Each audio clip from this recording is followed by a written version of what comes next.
우리 다 같이 마태복음 20장 28절의 말씀 같이 합독해 보도록 하겠습니다. 인자가 온 것은 섬김을 받으려 함이 아니라 도리어 섬기려 하고 자기 목숨을 많은 사람의 대속물로 주려 함이니라. 아멘. 천지를 만드신 하나님, 온 만물의 주관자이시고 온 세상의 주관자이시고 또한 모든 것을 다스리는 왕 중의 왕이신 하나님께서 이 땅에 인간의 몸으로 오셨다는 겁니다. 이것이 어떻게 가능할까요? 그 크신 하나님께서 작고도 작은 지저분하고 지저분한 그 인간의 몸을 빌어서 오셨다는 것은 너무 놀라운 아름다움이고 놀라운 사랑입니다. 그래서 하나님의 아름다움을 다 표현할 수가 없어서 요한복음 3장 16절 말씀에 보니 하나님이 세상을 이처럼 사랑하사 라고 합니다. God so loved. 하나님은 너무 사랑하셨습니다. 하나님은 너무 사랑하셨습니다. 그 사랑이 이 땅에 인간의 몸으로 오셨다라는 것입니다. 하나님께서는 죄인을 구원하기 위해서 많은 것을 생각하셨습니다. 어떻게 죄인을 구원할까? 그리고 하나님 결정하셨어요. 첫 번째로 하늘 보좌를 버려야 되겠다. 그래, 그러면 하늘 보좌를 버리고 이 땅에 어떻게 올까 생각하셨어요. 그리고 하나님께서는 결정하셨어요. 하늘 보좌를 버리고 이 땅에 인간의 몸을 빌어서 내려와야 되겠구나. 인간으로 와야겠구나 라고 결정하셨습니다. 그래서 그분의 또 다른 이름은 인자입니다. 마태복음 20장 28절 말씀에 보니 인자가 온 것은 섬김을 받으려 함이 아니라 도리어 섬기려 하고 자기 목숨을 많은 사람의 대속물로 주려 함이니라 라고 했던 것처럼 이 땅에 있으면 인자로 오셨어요. 인자란 뜻은 Son of Man, 사람의 아들입니다. 참 하나님이시지만 그분은 참 인간으로 오셨다라는 것입니다.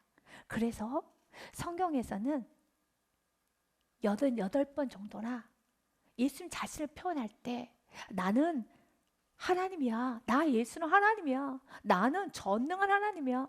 나는 창조주 하나님이야 라고 표현한 것이 아니라 성경의 예수님은 자기 자신을 인자라고 자주 말씀하셨습니다. 강조하신 것입니다.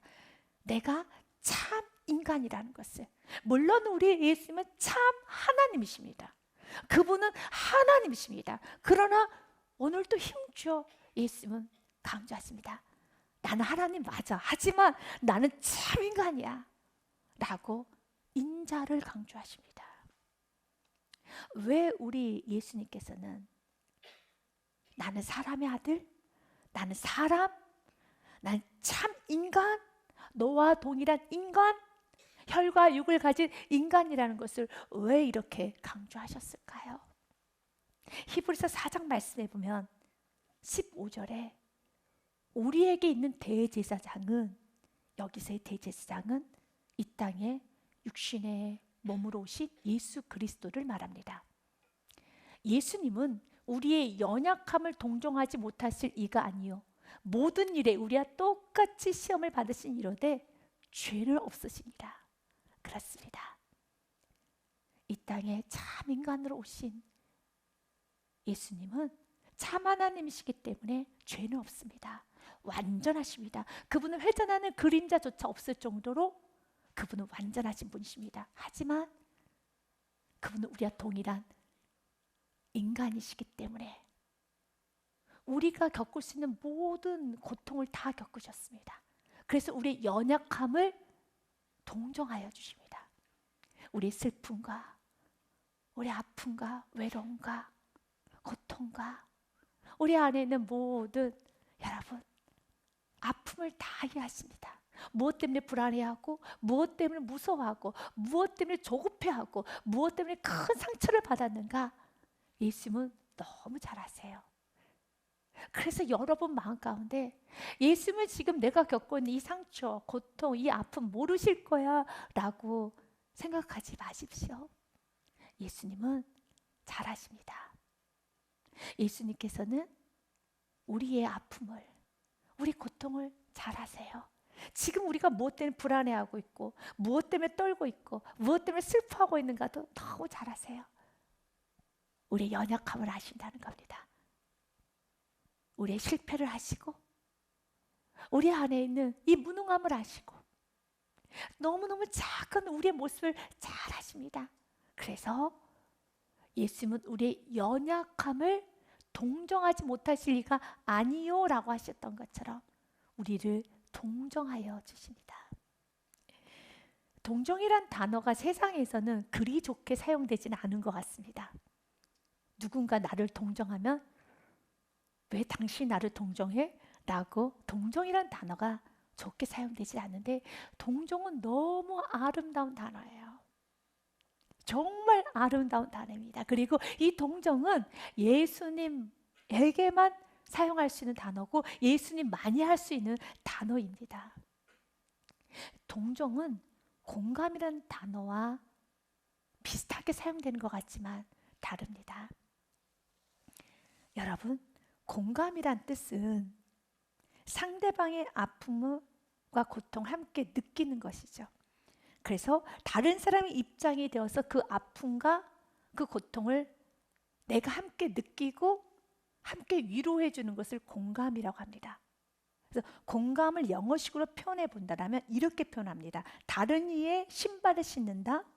Be in one's shoes. 그 사람의 신발을 신어보는 겁니다. 신발을 신어봤더니 와, 신발 너무 딱딱하네. 신발 너무 작아요. 신발이 찢어졌어요. 신발이 헐었어요. 그래서 이렇게 말합니다. 이렇게 작은 신발 신고 다녔어. 너무 아팠겠다. 이렇게 찢어진 신발을 신고 다녔어. 너무 힘들었겠다. 이렇게 헐은 신발을 신었어. 너무 창피했겠다. 이렇게 딱딱한 신발을 신었어. 너무 슬펐겠다. 외로웠겠다. 이것이 바로 공감입니다. 위로라고 하죠. 세상의 사람들은 우리에게 공감해 줍니다. 그러나 예수님은 공감을 넘어 동정하여 주십니다. 이 동정은 우리의 연약함을 그대로 공감하시면서 아팠구나, 힘들었구나. 왜냐하면 예수님은 우리의 육신을 몸으로 오셨기 때문에 우리 연약함을 아세요. 무엇 때문에 불안해하고 무엇 때문에 힘들어하고 무엇 때문에 그토록 고통하고 있는 것을 너무 잘 아세요. 그런데 공감으로 끝나는 것이 아니라 동정해 주세요. 그 문제를 실질적으로 해결해 주신다는 것입니다. 찢어진 신발을 신고 찢어져서 힘들었겠구나 하면서 신발 신고 다시 벗어주는 것이 아니라 예수님은요, 그 찢어진 신발, 헐은 신발, 딱딱한 신발, 적은 신발, 더러운 신발을 그대로 신고 끝까지 신고 어디까지 가시는가? 갈보리 언덕까지 가셔서 그 신발, 그 찢어진 인생, 슬픈 인생, 더러운 인생, 헐은 인생, 그 여러분 모든 지저분한 인생을 해결해 주시기 위하여 예수님이 십자가에서 죽으셨습니다. 그리고 그분께서는 우리를 위해서 보혈의 피를 흘려주셨습니다. 그래서 마태복음 20장 28절 말씀에 나는 인자야, 나는 너희들의 마음에 공감해줘. 왜 인생이 찢어질 수밖에 없었고 왜 이렇게 인생이 허는 인생, 또 더러운 인생, 이렇게도 부서진 인생이 될 수밖에 없었는지 주님은 우리를 공감해 주세요. 우리 주님께서는 인자로 오셨기 때문에 우리 연약함을 너무 잘 아세요. 인자가 온 것은 섬김을 받으려 함이 아니라 도리어 섬기기 위해서 마지막 우리에게 목숨을 많은 사람의 대속물로 주셨습니다. 예수님은 우리에게 동정을 뛰어넘어 공감을 뛰어넘어 동정하여 주시는 겁니다. 나는 너희들의 연약함을 다 알고 있단다. 그리고 그 연약한 문제를 해결해 주시기 위해서 나는 너희를 동정한다 라고 말합니다. 히브리서 2장 말씀에 보면 좀 더 구체적으로 예수님께서 왜 인자로 오셨는가에 관한 말씀이 기록이 되어 있습니다. 자녀들은 저와 여러분을 말하죠.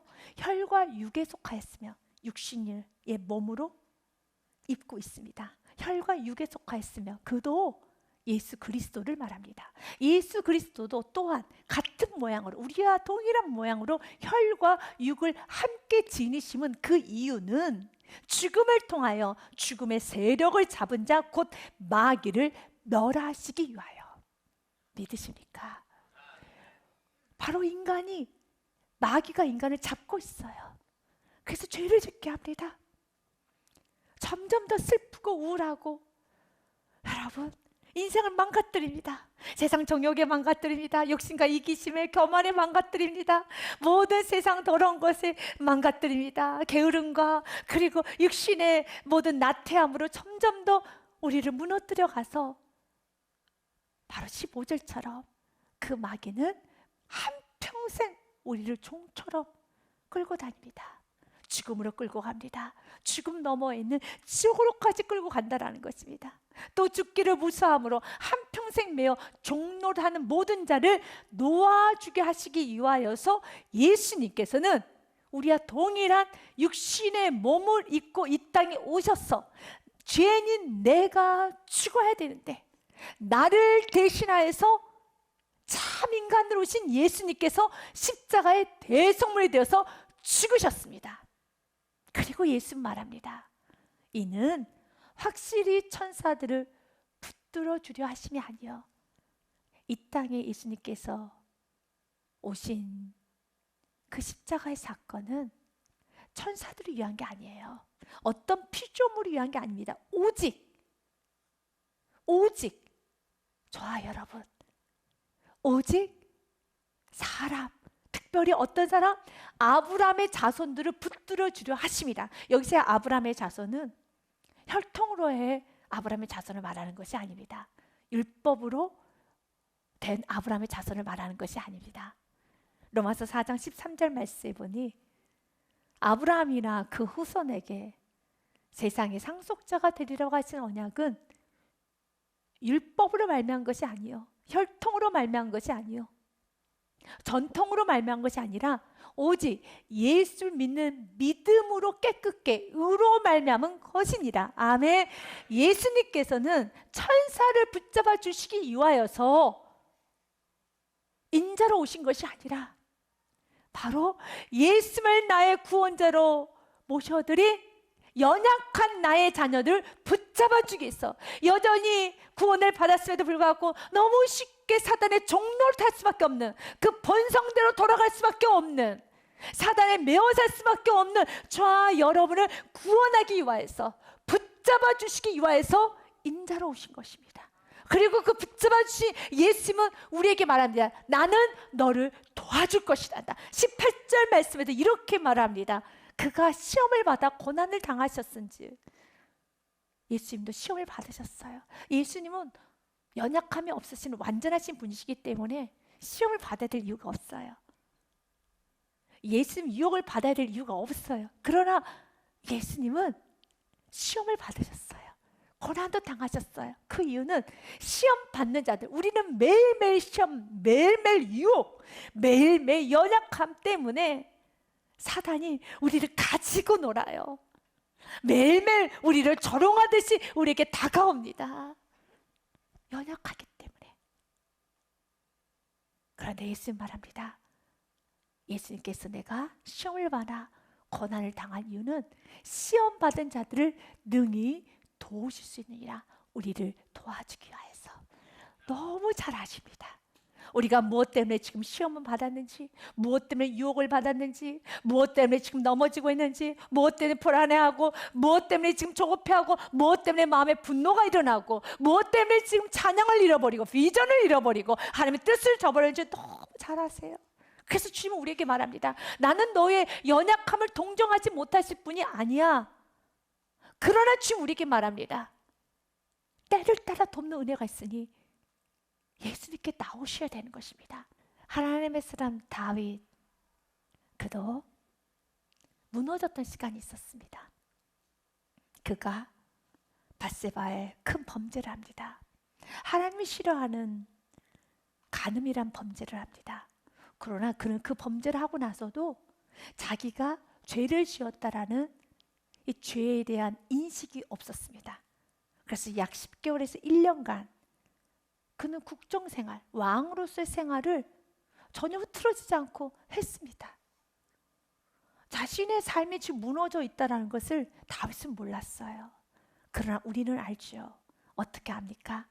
바로 그 1년간은 다윗은 찬양 한 편을 하지 못합니다. 찬양 한 곡을 드리지 못합니다. 그는 전에 찬양했었죠. 주님, 내 평생에 바랄 한 가지가 있다면 주의 제단에서 주의 아름다움을 바라보며 있겠습니다. 성전에 문지기도 줬사오니 나는 주의 성전에 있기를 원합니다. 그는 찬양했습니다. 그는 하나님을 높였습니다. 그러나 그 1년의 시간에는 단 한 번의 찬양을 하지를 못합니다. 기쁨이 사라졌습니다. 비전이 사라졌습니다. 하나님에 대한, 나라에 대한 열망도 사라졌습니다. 하나님의 뜻도 점점 마음에 사라져갑니다. 하지만 그냥 생활을 합니다. 다윗은 자신 영혼이 무너져 내려가고 있다는 것을 다윗은 모르지만 하나님은 아시고 그에게 나단 선지자를 보내주셨습니다. 나단 선지자를 통해서 그의 죄를 드러내 주셨어요. 사랑하는 여러분, 죄가 드러나는 걸 두려워하지 마십시오. 정말 두려워해야 되는 것은 죄가 감춰져 있는 걸 두려워하십시오. 죄를 드러내는 건, 죄가 드러나는 것은 두려운 일이 아닙니다. 죄는 폭탄과 같기 때문에 내 안에 있으면 언젠간 터져요. 터지고 나면 너무 크게 내 영혼 육은 망가지게 됩니다. 그래서 죄가 드러나는 걸 두려워하는 것이 아니라 죄가 감춰져 있는 걸 두려워할 수 있어야 됩니다. 다윗이 하나님 앞에 범죄했던 사실을 토로했던 그 말씀을 가지고 유진 피터슨 목사님은 이렇게 글을 적어놨습니다. 회개를 통해 우리는 수치를 당하는 것이 아니라 존귀한 대우를 받는다. 회개를 하면 수치당할 것이라는 생각 버리십시오.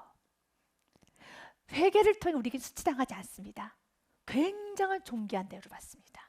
이걸 꼭 기억하시고 하셔야 돼요. 또한 죄가 드러나면 정죄를 당하는 것이 아니라 구원을 받습니다. 다윗은 구원받았습니다. 다윗은 존귀한 대우를 받았습니다. 그의 삶이 다시 회복이 되었고 그의 삶 가운데 다시 찬양이 회복되었고 기쁨이 회복되었고 그의 마음이 온전해지기 시작했습니다. 그래서 그가 지었던 시편 103편의 말씀에 보면 이렇게 주님을 찬양합니다. 여호와는 긍휼이 많으시고 은혜로우시며 노하기를 더디하시고 인자하심이 풍부하신도다. 하나님은 너무 인자가 긍휼이 아주 크다는 것입니다. 자주 경책하지 아니하시며 노를 영원히 품지 아니하시려다. 아멘. 10절의 말씀은 참 은혜스러운 말씀입니다. 같이 읽습니다. 우리의 죄를 따라 우리를 처벌하지는 아니하시며 우리의 죄악을 따라 우리에게 그대로 갚지는 아니하셨으니. 우리의 죄를 따라 우리를 처벌하지 아니하신다는 겁니다. 아멘. 맞습니다. 주님은 우리의 죄에 따라 처벌하지 아니하실 뿐만 아니라 우리의 죄악을 따라 우리에게 그대로 너가 죄를 지은 만큼 그대로 갚지 아니하세요. 주님은 죄를 지은 그대로 대가를 치르게 하지 않습니다. 물론 여러분, 주님께서는 그 죄에 대한 경각심을 갖게 하기 위해서 죄에 대한 대가를 치르는 모양새를 주님께서 허락하신 경우도 있습니다. 마치 사랑하는 부모가 자녀에게 이 잘못은 다시 하면 안 돼 라고 하는 마음으로 따끔하게 혼을 내는 것처럼 딱 그 정도 수준에서, 그러나 우리 하나님께서는 우리 모두를 다 잘 아시고 우리에게 가장 맞게 다시는 그 죄를 범하면 안 되겠다라는 그 강인한 하나님의 그 바램으로써 우리가 감당할 만한 정도의 때로는 경책을 하실 때가 있어요. 그러나 하나님께서 경책을 하시고 하나님이 때로는 징벌하실 때 우리를 죽이게 한 것도 아니요, 정죄하는 것도 아니요, 우리의 인생을 무너뜨린 것도 아니고 내가 이제 너하고 더 이상 이야기하지 않을 거야 끝내시겠다는 것은 절대 아닙니다.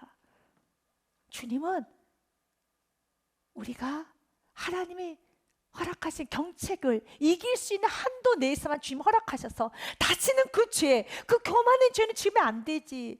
욕심의 자리에 가면 안 되지. 이기심은 안 돼. 그 은혜를 저버린 행위는 그거는 안 돼. 라고 하는 것처럼 다윗에게도 마찬가지였어요. 1년 동안 그의 인생에 찬양이 사라졌어요. 기쁨이 사라졌어요. 하나님에 대한 비전이 사라졌어요. 그러나 다윗은 몰랐어요.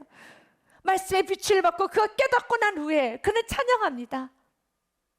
주님께서 나에게 죄악을 따라 그대로 갚지 아니하셨다고. 그러면서 그의 남은 후반부의 삶은 가장 거룩하게 살아가기 시작합니다.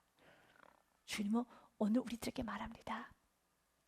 아프고 힘들 때, 슬프고 괴로울 때 우리 연약함을 잘 아시는 주님께서 동정해 주신다는 걸 믿고 그 주님께 나아가시기를 바라겠습니다.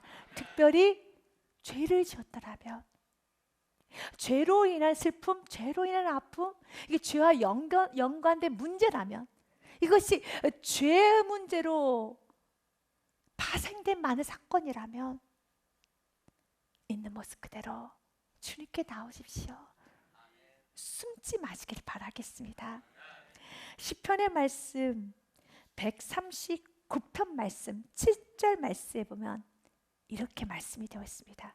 내가 주의 영을 떠나 어디로 가며 주의 앞에서 어디로 피하리까? 피할 수 없어요. 내가 하늘에 올라갈지라도 거기 계시며 수월에 내려 내 자리를 펼지라도 거기 계시나이다. 내가 새벽 날개를 치며 바다 끝에 가서 거주할지라도, 사랑하는 여러분, 내가 바다 끝에 가서 거주해도 하나님은 찾아오십니다.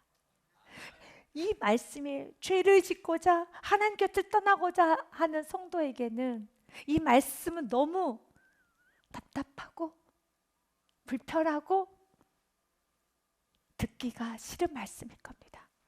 아니, 내가 이렇게 숨었는데, 내가 이렇게 피해 다녔는데, 내가 이 부분만큼은 그냥 주님께서 눈 감아 주시면 좋은데, 주님께서는 내가 바다 끝에 가서 내가 얼마나 힘이 들며, 얼마나 내가 이 문제를 직면하기가, 이 문제를 토해내기가 힘들며 저 바다 끝에 가서 조용히 살겠다고 하는데, 조용히 거주하고 있겠다고 하는데, 우리 하나님은 그것도 용납해 주질 않으시네. 맞아요. 죄는 여러분을 보호해 주지 않아요. 죄는 여러분에게 평안을 주지 않아요. 행복을 주지 않아요. 죄는 모든 걸 다 뺏어갑니다. 그래서 주님께서는 우리가 바다 끝에 도망친다 할지라도 주님은 찾아가십니다. 피할 수 없습니다. 하지만 내가 연약함을 알고 나의 부족함과 실패를 알고 그 연약함을 주님은 이해하시고 그 연약함을 해결하시기 위해서 그 죄 문제도 직면하게 하시고 나를 도우시는, 동정하시는 분인 걸 안다라면, 내가 연약하게 그 주님을 더 붙잡고 있더라면 이 말씀은 은혜라는 겁니다. 사랑하는 여러분, 기억하십시오. 우리 주님 오늘 약속합니다. 내가 너무 연약해서 지금 너의 상황이 바다 끝에 있는 것처럼 소망이 보이지 않고 답이 보이지 않고 길이 보이지 않고 모든 게 다 혼란스럽고 엉망이 되고 진창이 되었다 할지라도 10절입니다. 주의 손이 나를 붙잡아 주십니다. 거기서도, 길이 없는 그곳에서도, 황망한 그 상황에서도, 그 절망 가운데서도 주의 손이 나를 인도하시며 주의 오른손이 나를 붙드시리다. 사랑하는 여러분, 주님의 손이 나를 붙잡아 주십니다. 주님은 오늘 우리들에게 말합니다. 연약하다고 도망가지 말고, 나의 숲을 모른다라고, 나 홀로 외롭다라고 숨어있지 말고, 내가 너와 동일한 모습, 사람으로 왔어. 난 너와 동일한 참 사람이었어. 그래서 나도 유혹을 받았고 시험을 받았고 고난을 받았고 배고픔을 겪었고 배신을 겪었고 외로웠고 머리 뚫고조차도 없었던 그 시간이 있어서 나는 너의 마음을 너무 잘 알아. 그러나 나는 너를 동정해줘. 공감만 해주고 위로만 해주면서 아팠지, 얼마나 힘들었어, 외로웠지, 그렇게 끝나는 것이 아니라 주님은 그 문제를 해결해 주시는 분이십니다.